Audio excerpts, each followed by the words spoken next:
मधून जमा करून तुमच्या घरापासून काय झाला? तरी पण करायला नको ना लोकांनी. आणि मग जेवण झालं का? ताईले म्हणा 4 कामं दाखवा कोथरूड मधले ताई काही बघा नाही बरोबर आहे ना विचारायला हक्क आहे ना आमचा नाही विचारू बघ 4 कामं कोणते ताईले म्हणा 4 कामं कोणते मधून जमा करून तुमच्या घरापासून काय झाला? तरी पण करायला नको ना लोकांनी. आणि मग जेवण झालं का? ताईले म्हणा 4 कामं दाखवा कोथरूड मधले ताई काही बघा नाही बरोबर आहे ना विचारायला हक्क आहे ना आमचा नाही विचारू बघ 4 कामं कोणते ताईले म्हणा 4 कामं कोणते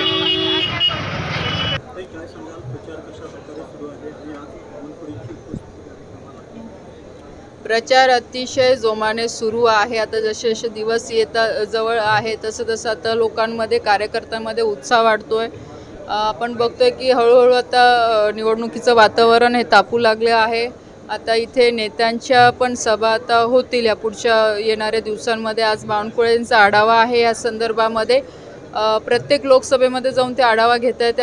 त्याच पद्धतीने आज आपल्या रावेर लोकसभेचा पण आढावा आदरणीय बावनकुळे साहेबांच्या माध्यमातून घेतला जाणार आहे.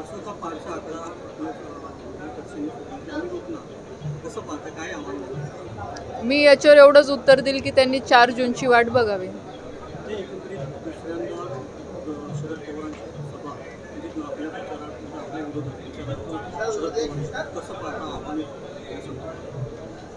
बघा निवडणुकीचा काळ आहे. प्रत्येक पक्ष आपली आपली ताकद लावणारच आहे.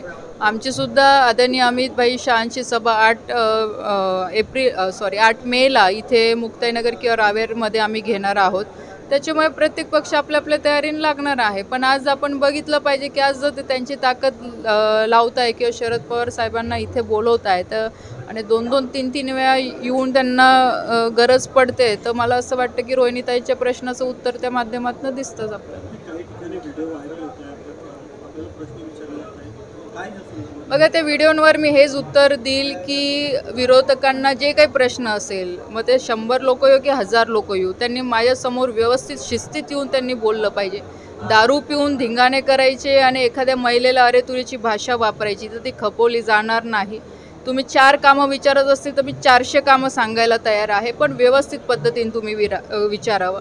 आम्ही कामं केलेले आहे. आम्ही जनतेपर्यंत पोचलेलं आहे. तर त्याच्यामुळे असं अशी कोणतीही गोष्ट नाही की ती लपवण्यासारखी आहे. मी तर जग जाहीर सांगेल आणि ऑन द रेकॉर्ड मी सांगते की आम्ही काय काय कामं केलेले आहे. आज विरोधकांच्या काय म्हणतात त्यांच्या विचारांवर मला क्यू येते की अशा पद्धतीचं त्यांना कॅम्पेनिंग त्यांचं करावं लागतं की दारू पिऊन लोक समोर पाठवतात प्रचारामध्ये आणि काहीतरी तिथं हुज्जत घालतात माझ्याशी आणि कोणत्याही खालच्या लेवलच्या भाषेमध्ये बोलून एक महिला उमेदवार म्हणून हे त्यांना शोभत नाही. राजकारण करायचं निवडणूक लढायची आहे तर सक्षमपणे पुढे येऊन त्यांनी लढलं पाहिजे असं मला वाटतं. हे असे धंदे करून काही त्यांचं काही खूप ते ह्या गोष्टींना पुढे घेऊन जाऊ शकतात तर अशातलं नाही आहे. जनता काही एवढी मूर्ख नाही आहे. जनतेला माहीत आहे. जनतेवर विश्वास आहे मला की आम्ही जे 10 वर्षामध्ये केलेलं आज रोड आपण नॅशनल हायवे बघू शकतो. आज इन्फ्रास्ट्रक्चर एवढं चांगलं उभं केलेलं आहे. आज प्रत्येक जळगाव जिल्ह्यातलं लोक आज अनुभवत आहे. रेल्वेच्या माध्यमातून आपण स्टेशन आज एवढे आधुनिक पद्धतीने केलेलं आहे. व्यक्तिगत लाभाच्या योजना डायरेक्ट लाभार्थ्यांच्या अकाउंटमध्ये आम्ही पैसे पोचवतोय. नाही तर आधी काँग्रेसच्या काळात काय होतं दलाल होते.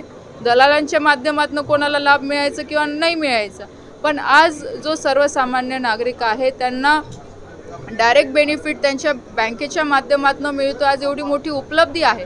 केळी पीक विम्याच्या संदर्भात मी सांगते की सातत्याने आज विरोधक किती काही म्हणत असेल पण हे जनतेला माहिती आहे. शेतकऱ्यांना माहिती आहे की 2014पासनं सातत्याने केळी पीक विम्याचा विषय कोणी लावून ठेवला असेल तर तो भारतीय जनता पार्टीच्या माध्यमातून आम्ही लावून ठेवलं. जनतेला आजही मी सांगते आजही कोणी केळी पीक विमावाला एक जरी शेतकरी आला समोर तर त्याला सक्षमपणे मी उत्तर देऊ शकते आणि त्याला विश्वास देऊ शकते की बाबा तुमचे पैशाचा क्लेम असेल तुमचा तर तुम्हाला 100% पैसे आणून द्यायची गॅरंटी ही माझी राहील. एवढं जर आम्ही जनतेमध्ये जाऊन काम करतो एवढ्या विश्वासाने जर मी सांगू शकते तर याचा विचार आपणही केला पाहिजे. कारण की आम्ही कामं प्रॅक्टिकली करतो. कामं करत असताना अडचणी येतात. मी असं म्हणत नाही की 100% 10 वर्षामध्ये मी पूर्ण मतदारसंघ बदलून टाकला. पण किमान आज काही ना काही प्रत्यक्षामध्ये इथे ग्राउंडवर कामं दिसत आहे. आज लोक ते अनुभवत आहे म्हणून हे असे जर खालच्या लेवलवर जाऊन जर विरोधक असे दारू पिऊन जर लोक आमच्यासमोर पाठवत असतील आणि काहीतरी हुज्जत घालत असतील तर त्याला काही अर्थ नाही आहे. मला त्यांच्या बुद्धीवर क्यू करावीशी वाटते की जर त्यांना खरोखर काही जनतेसाठी वाटतं तर त्यांनी सक्षमपणे माझ्यासमोर येऊन या सगळ्या प्रश्नांचे जे काही त्यांच्या मनामध्ये उत्तर असतील तर मी सक्षमपणे द्यायला मी तयार आहे.